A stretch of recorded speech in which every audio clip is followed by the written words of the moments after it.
अब सीधा आपको लेकर चलेंगे गोरखपुर, जहां आज लोकार्पित की गई 3 परियोजनाओं में से तीसरी परियोजना बीआरडी मेडिकल और कॉलेज सीधी तस्वीरें आपको गोरखपुर से दिखा रहे हैं, जहां प्रधानमंत्री नरेंद्र मोदी के साथ उत्तर प्रदेश के मुख्यमंत्री योगी आदित्यनाथ यहां पर मौजूद हैं। आज प्रधानमंत्री नरेंद्र मोदी ने गोरखपुर को बड़ी सौगातें दी हैं, जिसमें खाद्य कारखाने का अनावरण कर दिया गया है और इसके साथ ही आज एम्स का भी उद्घाटन प्रधानमंत्री नरेंद्र मोदी ने किया है। नरेंद्र मोदी ने स्वास्थ्य क्षेत्र के मूलभूत ढांचे को मजबूत करने की दिशा में कई अहम कदम उठाए हैं। इसी सोच के तहत देश में स्वास्थ्य अनुसंधान के लिए नए नए संस्थानों का निर्माण किया जा रहा है।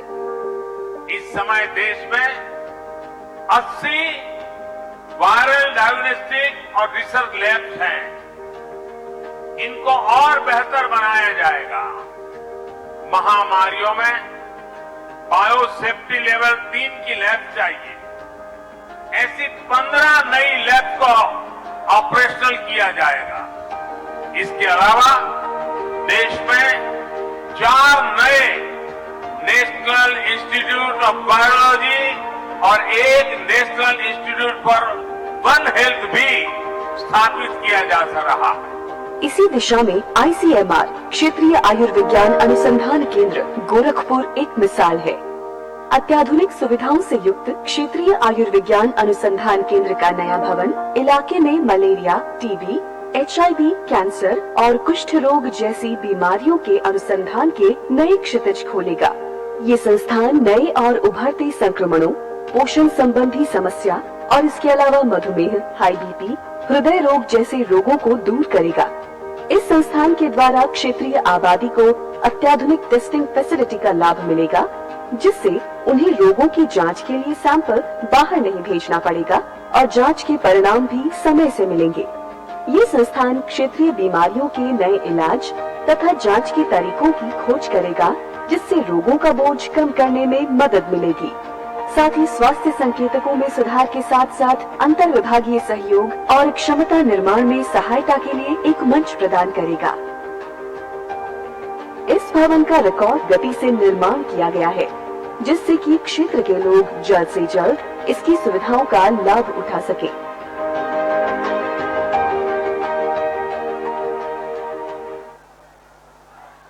बहुत बहुत धन्यवाद माननीय प्रधानमंत्री जी, उत्तर प्रदेश को स्वास्थ्य और समृद्धि के ये उपहार देने के लिए। माननीय प्रधानमंत्री जी ने देश को एक मंत्र दिया, सबका साथ, सबका विकास, सबका विश्वास और सबका प्रयास। वास्तव में आज जिन परियोजनाओं का लोकार्पण हुआ, उनके माध्यम से यही मंत्र फलीभूत हुआ है। मैं बहुत ही आदर के साथ माननीय प्रधानमंत्री महोदय से अनुरोध करूंगी कि अपने आशीर्वचनों से हमें अभिसिंचित करें। भारत माता की।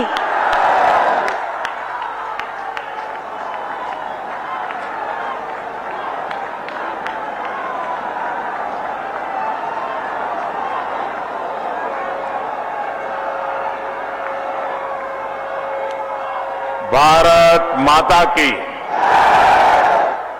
भारत माता की। धर्म, अध्यात्म और क्रांति का नगरी गोरखपुर का देवतुल्य लोगन के हम प्रणाम करत माने।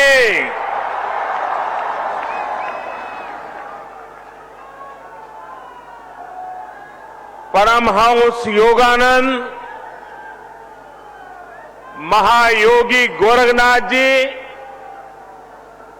वंदनीय हनुमान प्रसाद पोद्दार जी और महाबलिदानी पंडित राम प्रसाद बिस्मल का ये पावन धरती का कोटि कोटि नमन।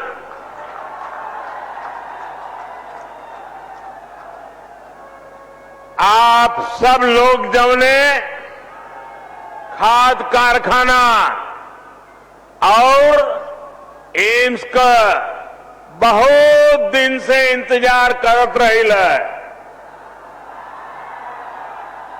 आज ऊ घड़ी आ गईल बा। आप सबके बहुत बहुत बधाई। मेरे साथ मंच पर उपस्थित उत्तर प्रदेश की राज्यपाल श्रीमती आनंदीबेन पटेल जी, उत्तर प्रदेश के यशस्वी कर्मयोगी मुख्यमंत्री योगी आदित्यनाथ जी, उत्तर प्रदेश के उप मुख्यमंत्री केशव प्रसाद मौर्य, डॉक्टर दिनेश शर्मा, भारतीय जनता पार्टी उत्तर प्रदेश के अध्यक्ष श्री स्वतंत्र देव सिंह जी, अपना दल की राष्ट्रीय अध्यक्ष और मंत्रिमंडल में हमारी साथी बहन अनुप्रिया पटेल जी, निषाद पार्टी के अध्यक्ष भाई संजय निषाद जी, मंत्रिमंडल में मेरे सहयोगी श्री पंकज चौधरी जी, उत्तर प्रदेश सरकार के मंत्री श्री जय प्रताप सिंह जी, श्री सूर्य प्रताप शाही जी, श्री दारा सिंह चौहान जी, स्वामी प्रसाद मौर्य जी, उपेंद्र तिवारी जी, सतीश द्विवेदी जी, जयप्रकाश निषाद जी, राम चौहान जी, आनंद स्वरूप शुक्ला जी, संसद में मेरे साथीगण, यूपी विधानसभा और विधान परिषद के सदस्यगण और विशाल संख्या में हमें आशीर्वाद देने के लिए आए हुए मेरे प्यारे भाइयों और बहनों,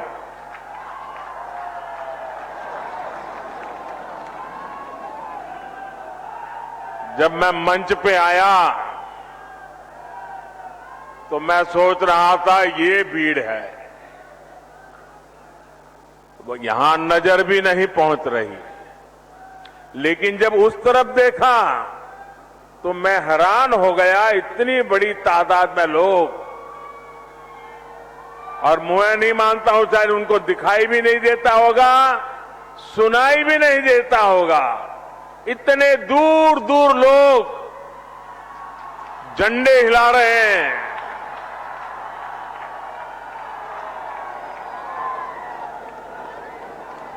ये आपका प्यार, ये आपके आशीर्वाद हमें आपके लिए दिन रात काम करने की प्रेरणा देते हैं, ऊर्जा देते हैं, ताकत देते हैं। 5 साल पहले मैं यहां एम्स और खाद कारखाने का शिलान्यास करने आया था। आज इन दोनों का एक साथ लोकार्पण करने का सौभाग्य भी आपने मुझे ही दिया है।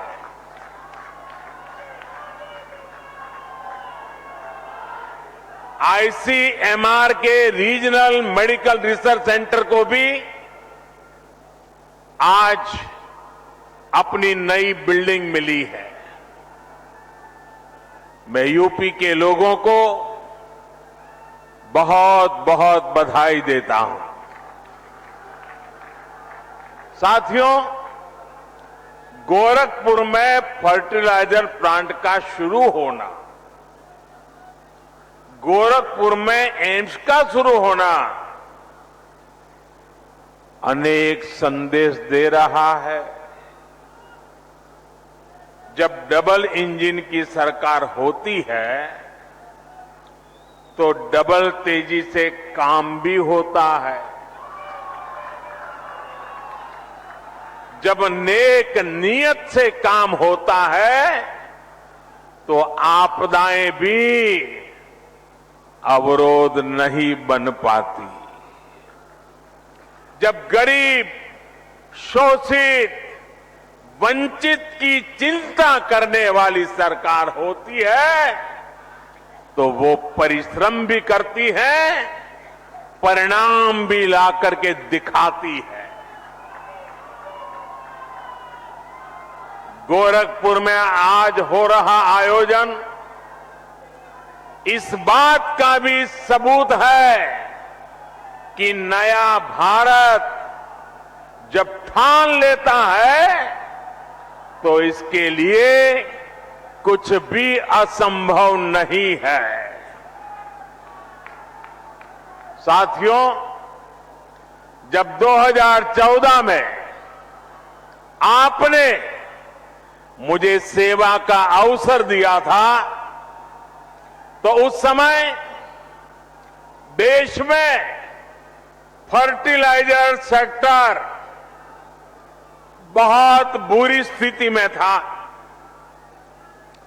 देश के कई बड़े बड़े खाद कारखाने बरसों से बंद पड़े थे और विदेशों से आयात लगातार बढ़ता जा रहा था। एक बड़ी दिक्कत ये भी थी कि जो खाद उपलब्ध थी उसका इस्तेमाल चोरी छिपे खेती के अलावा और भी कामों में गुपचुप चला जाता था। इसलिए देश भर में यूरिया की किल्लत तब सुर्खियों में रहा करती थी। किसानों को खाद के लिए लाठी गोली तक खानी पड़ती थी। ऐसी स्थिति से देश को निकालने के लिए ही हम एक नए संकल्प के साथ आगे बढ़े। हमने 3 सूत्रों पर एक साथ काम करना शुरू किया। एक, हमने यूरिया का गलत इस्तेमाल रोका। यूरिया की 100% नीम कोटिंग की। दूसरा, हमने करोड़ों किसानों को सॉयल हेल्थ कार्ड दिए ताकि उन्हें पता चल सके कि उनके खेत को किस तरह की खाद की जरूरत है। और तीसरा, हमने यूरिया के उत्पादन को बढ़ाने पर जोर दिया। बंद पड़े फर्टिलाइजर प्लांट्स को फिर से खोलने पर हमने ताकत लगाई। इसी अभियान के तहत गोरखपुर के इस फर्टिलाइजर प्लांट समेत देश के 4 और बड़े खाद कारखाने हमने चुने। आज एक की शुरुआत हो गई है, बाकी भी अगले वर्षों में शुरू हो जाएंगे। साथियों, गोरखपुर फर्टिलाइजर प्लांट को शुरू करवाने के लिए एक और भगीरथ कार्य हुआ है। जिस तरह से भगीरथ जी गंगा जी को लेकर आए थे, वैसे ही इस फर्टिलाइजर प्लांट तक ईंधन पहुंचाने के लिए ऊर्जा गंगा को लाया गया है। तो अभी आपने सुना प्रधानमंत्री नरेंद्र मोदी को गोरखपुर से, जहां आज एम्स का उद्घाटन किया गया और इसके साथ ही आईएमआरसी की भी सौगात गोरखपुर को मिली है। यहां रुकने एक छोटे से ब्रेक के लिए, जल्द हाजिर होंगे।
वर्षों के योगदान से बढ़कर इस पर्व में अपना योगदान दें और हमारे पूर्व सैनिकों के कल्याण में अपना योगदान सुनिश्चित करें।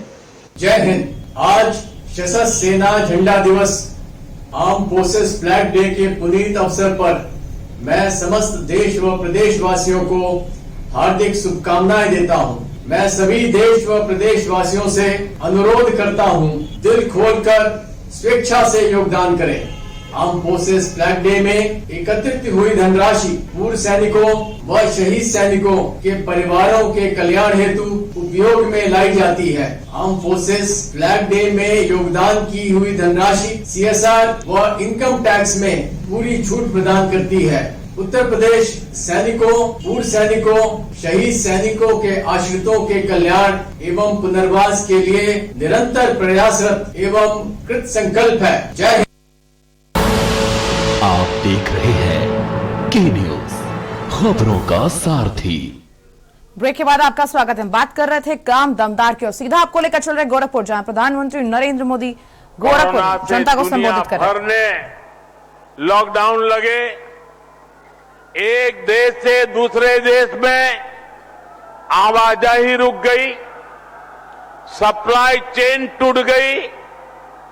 इससे अंतर्राष्ट्रीय स्तर पर खाद की कीमतें बहुत ज्यादा बढ़ गई, लेकिन किसानों के लिए समर्पित और संवेदनशील हमारी सरकार ने ये सुनिश्चित किया कि दुनिया में फर्टिलाइजर के दाम भले बढ़े, बहुत बढ़ गए, लेकिन वो बोझ हम किसानों की तरफ नहीं जाने देंगे।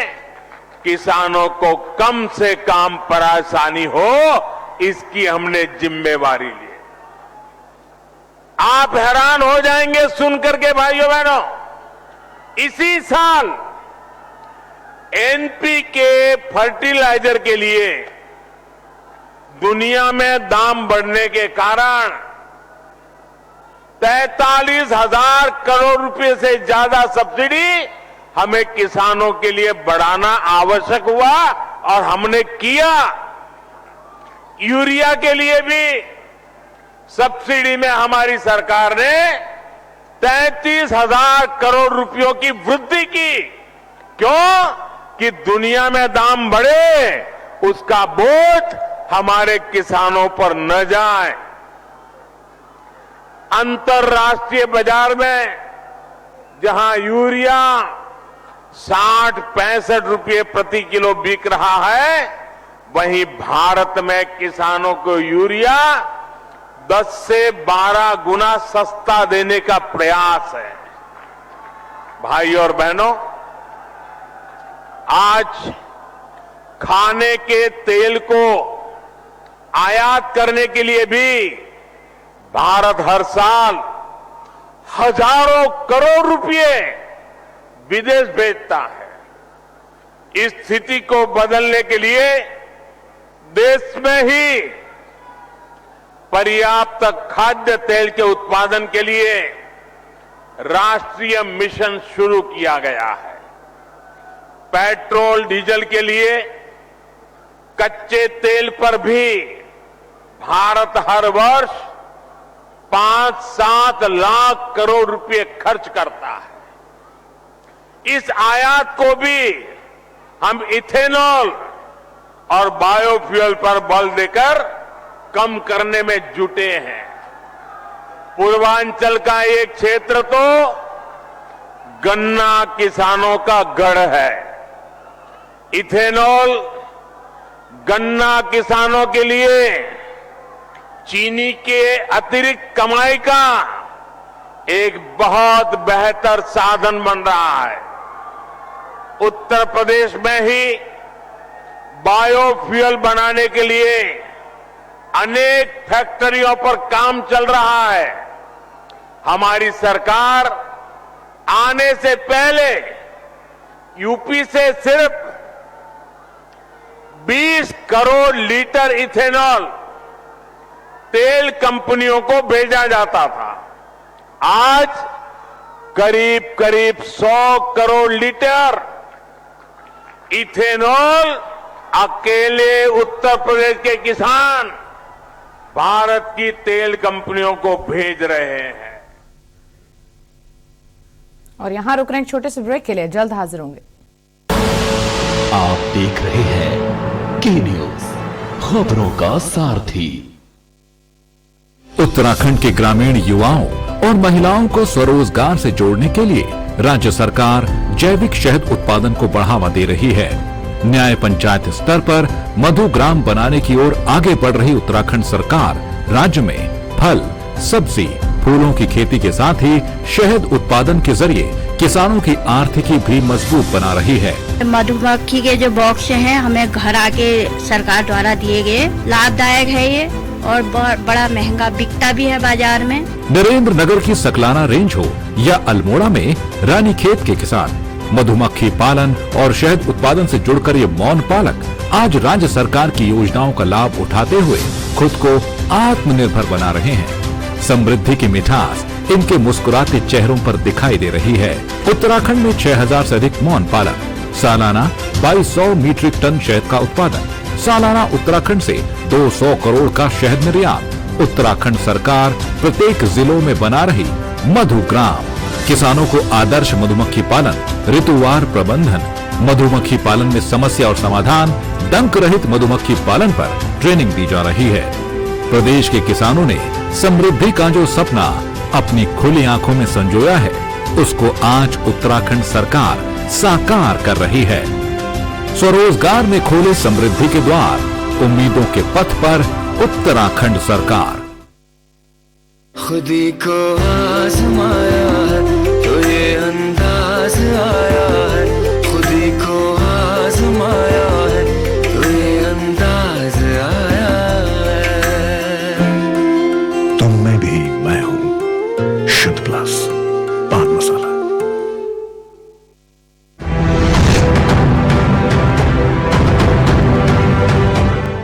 दिल्ली सरकार के स्कूलों के 3 लाख बच्चे, उनके 51,000 बिजनेस आइडियाज और सरकार की ओर से 60 करोड़ रुपए का सीड कैपिटल। ये है दुनिया का सबसे बड़ा startup program business blasters. Business blasters program के हर एपिसोड में हम मिलेंगे ऐसी ही 3 टीमों से जो इन्वेस्टर्स के सामने अपने बिजनेस आइडिया को करेंगी पिच, ताकि उन्हें अपने बिजनेस के लिए मिल सके इन्वेस्टमेंट। अब कल के बड़े बड़े बिजनेसमैन एंड वुमेन निकलेंगे दिल्ली सरकार के स्कूलों से। बिजनेस ब्लास्टर्स 28 नवंबर से हर रविवार शाम 7 बजे प्रमुख टीवी चैनल्स पर।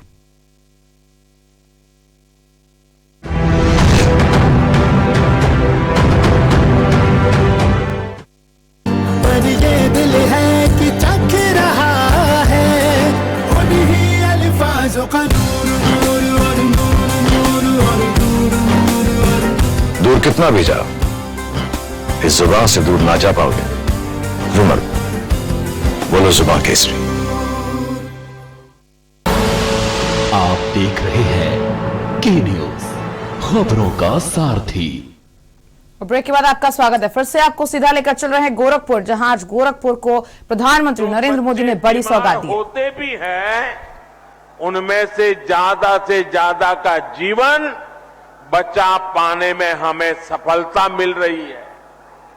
योगी सरकार ने इस क्षेत्र में जो काम किया है, उसकी चर्चा अब अंतर्राष्ट्रीय स्तर पर भी हो रही है। एम्स और आईसीएमआर रिसर्च सेंटर बनने से अब इंसेफ्लाइटिस से मुक्ति के अभियान को और मजबूती मिलेगी। इससे दूसरी संक्रामक बीमारियां, महामारियों के बीच उसके बचाव में भी यूपी को बहुत मदद मिलेगी। भाइयों और बहनों, किसी भी देश को आगे बढ़ने के लिए बहुत आवश्यक है कि उसकी स्वास्थ्य सेवाएं सस्ती हो, सर्वसुलभ हो, सबकी पहुंच में हो। वरना मैंने भी इलाज के लोगों को एक शहर से दूसरे शहर तक चक्कर लगाते, अपनी जमीन गिरवी रखते, दूसरों से पैसों के उधारी लेते हमने भी बहुत देखा है। मैं देश के हर गरीब, दलित, पीड़ित, शोषित, वंचित, चाहे वो किसी भी वर्ग का हो, किसी भी क्षेत्र में रहता हो, इस स्थिति से बाहर निकालने के लिए जी जान से जुटा हूं। पहले सोचा जाता था कि एम्स जैसे बड़े मेडिकल संस्थान बड़े शहरों के लिए होते हैं, जबकि हमारी सरकार अच्छे से अच्छे इलाज को, बड़े से बड़े अस्पताल को देश के दूर सुदूर क्षेत्रों तक ले जा रही है।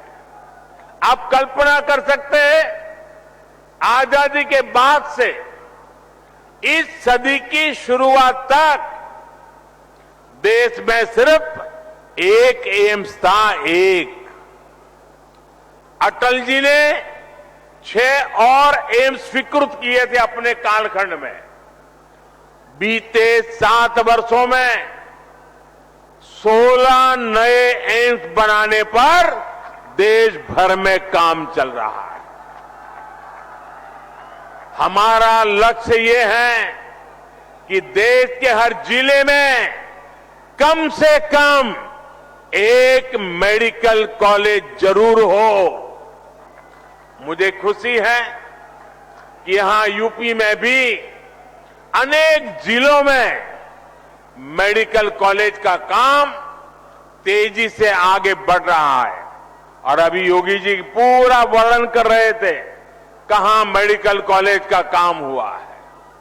हाल में ही यूपी के 9 मेडिकल कॉलेज का एक साथ लोकार्पण करने का अवसर आपने मुझे भी दिया था।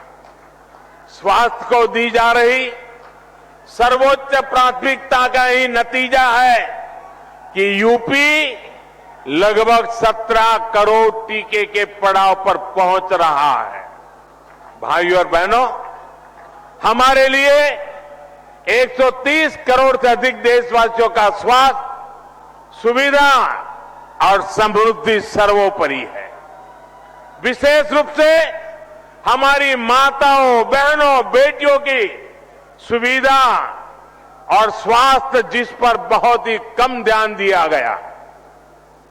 बीते सालों में पक्के घर, शौचालय, जिसको आप लोग इज्जत घर कहते हैं, बिजली, गैस, पानी, पोषण, टीकाकरण, ऐसी अनेक सुविधाएं जो गरीब बहनों को मिली है, उसके परिणाम अब दिख रहे हैं। हाल में जो फैमिली हेल्थ सर्वे आया है, वो भी कई सकारात्मक संकेत देता है। देश में पहली बार महिलाओं की संख्या पुरुषों से अधिक हुई है। इसमें बेहतर स्वास्थ्य सुविधाओं की भी बड़ी भूमिका है। बीते 5-6 सालों में महिलाओं का जमीन और घर पर मालिकाना हक बढ़ा है और इसमें उत्तर प्रदेश टॉप के राज्यों में है। इसी प्रकार बैंक खाते और मोबाइल फोन के उपयोग में भी महिलाओं की संख्या में अभूतपूर्व वृद्धि दर्ज की गई है। साथियों, आज आपसे बात करते हुए मुझे पहले की सरकारों का दोहरा रवैया, जनता से उनकी बेरुखी भी बार बार याद आ रही है। मैं इसका जिक्र भी आपसे जरूर करना चाहता हूं। सब जानते थे कि गोरखपुर का फर्टिलाइजर प्लांट इस पूरे क्षेत्र के किसानों के लिए, यहां रोजगार के लिए कितना जरूरी था। लेकिन पहले की सरकारों ने इसे शुरू करवाने में कोई दिलचस्पी नहीं दिखाई। सब जानते थे कि गोरखपुर में एम्स की मांग बरसों से हो रही थी, लेकिन 2017 से पहले जो सरकार चला रहे थे उन्होंने एम्स के लिए जमीन देने में हर तरह के बहाने बताए। मुझे याद है जब बात आर्या पार की हो गई तब बहुत बेमन से, बहुत मजबूरी में पहले की सरकार द्वारा गोरखपुर एम्स के लिए जमीन आवंटित की गई थी। साथियों, आज का ये कार्यक्रम उन लोगों को भी करारा जवाब दे रहा है जिन्हें टाइमिंग पर सवाल उठाने का बहुत शौक है। जब ऐसे प्रोजेक्ट पूरे होते हैं तो उनके पीछे बरसों की मेहनत होती है, दिन रात का परिश्रम होता है। ये लोग कभी इस बात को नहीं समझेंगे कि कोरोना के इस संकट काल में भी डबल इंजन की सरकार विकास में जुटी रही, उसने काम रुकने नहीं दिया।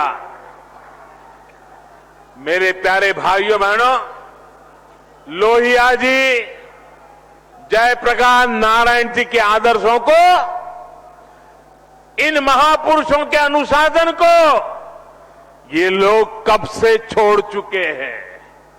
आज पूरा यूपी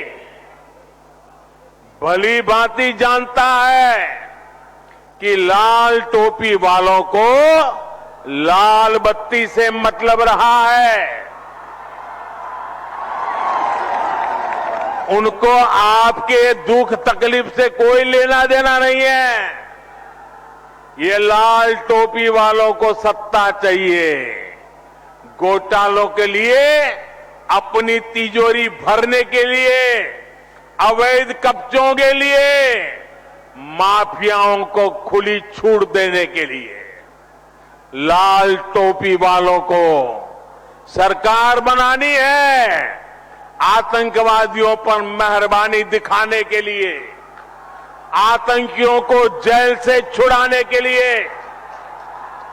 और इसलिए याद रखिए, लाल टोपी वाले यूपी के लिए रेड अलर्ट है, रेड अलर्ट, यानी खतरे की घंटी है। साथियों, यूपी का गन्ना किसान नहीं भूल सकता है कि योगी जी के पहले की जो सरकार थी उसने कैसे गन्ना किसानों को पैसे के भुगतान में रुला दिया था। किस्तों में जो पैसा मिलता था उसमें भी महीनों का अंतर होता था। उत्तर प्रदेश में चीनी मिलों को लेकर कैसे कैसे खेल होते थे, क्या क्या घोटाले किए जाते थे, इससे पूर्वांचल और पूरे यूपी के लोग अच्छी तरह परिचित है। साथियों, हमारी डबल इंजन की सरकार आपकी सेवा करने में जुटी है, आपका जीवन आसान बनाने में जुटी है। भाइयों बहनों, आपको विरासत में जो मुसीबतें मिली हैं, हम नहीं चाहते हैं कि आपको ऐसी मुसीबतें विरासत में आपके संतानों को देने की नौबत आए। हम ये बदलाव लाना चाहते हैं। पहले की सरकारों के वो दिन भी देश ने देखे हैं जब अनाज होते हुए भी गरीबों को नहीं मिलता था। आज हमारी सरकार ने सरकारी गोदाम गरीबों के लिए खोल दिए हैं और योगी जी पूरी ताकत से हर घर अन्न पहुंचाने में जुटे हुए हैं। इसका लाभ यूपी के लगभग 15 करोड़ लोगों को हो रहा है। हाल ही में पीएम गरीब कल्याण अन्न योजना को होली से आगे तक के लिए बढ़ा दिया गया है। साथियों, पहले बिजली सप्लाई के मामले में यूपी के कुछ जिले वीआईपी थे, वीआईपी। योगी जी ने यूपी के हर जिले को आज वीआईपी बनाकर बिजली पहुंचाने का काम किया है। आज योगी जी की सरकार में मैंने भी उसके पत्रावली की प्रस्तुत करने के लिए लिख दिया है। लक्ष्मी प्रसाद पंत जी मेरे पुराने साथी, जिला सहकारी बैंक के अध्यक्ष भाई गजेंद्र सिंह रावत जी, श्री योगेंद्र सेमवाल जी, मंडल अध्यक्ष श्री वीरपाल सिंह भंडारी जी, जितेंद्र सती जी, विक्रम सिंह बरतवाल जी, विनोद कनवासी जी, जगदीश सती जी, किशोर पवार जी, सुभाष डिमरी जी, दमयंती रतूड़ी जी, बत्सला सती जी, हरक सिंह नेगी जी, राकेश कुमार डिमरी जी, रमेश मैकुरी जी, रामचंद्र गौड़ जी, हमारे बहुत वरिष्ठ नेता, महावीर सिंह रावत जी, दिग्पाल सिंह नेगी जी, डॉक्टर मातवर सिंह रावत जी, खिलाफ सिंह गढ़िया जी एवं विनोद कपवाल जी,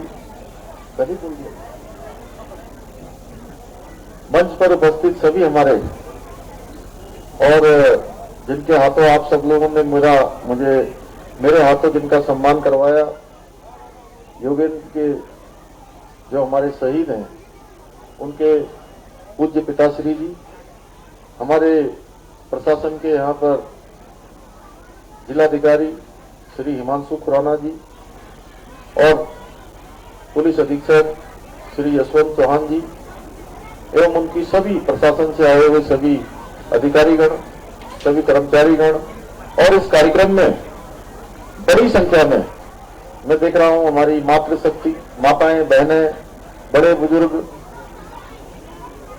मेरे सभी स्कूलों से आए हुए प्यारे बच्चों, पत्रकार मित्रों, छायाकार बंधुओं, मैं आप सभी का धन्यवाद करना चाहता हूं।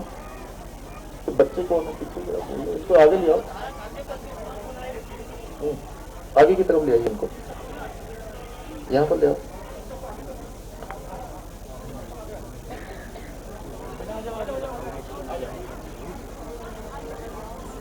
दूर दूर से आए हुए सभी भाइयों एवं बहनों, आप सब लोगों ने यहाँ पर बहुत ही, मैं कहूं कि गर्मजोशी से मेरा स्वागत किया है, मेरा अभिनंदन यहाँ पर पहुंचने पर किया है। मैं भी अपने दोनों हाथ जोड़कर, शीश झुकाकर आप सबका अभिनंदन और नमन करता हूं।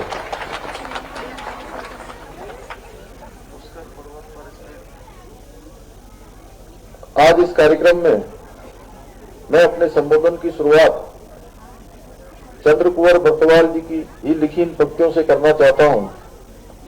माथे के ऊपर चमक रहे, माथे के ऊपर चमक रहे नभ के चमकीले तारे हैं, मुझको तो हिम से भरे हुए अपने पहाड़ ही प्यारे हैं। मुझे तो हिम से भरे हुए अपने पहाड़ ही प्यारे हैं।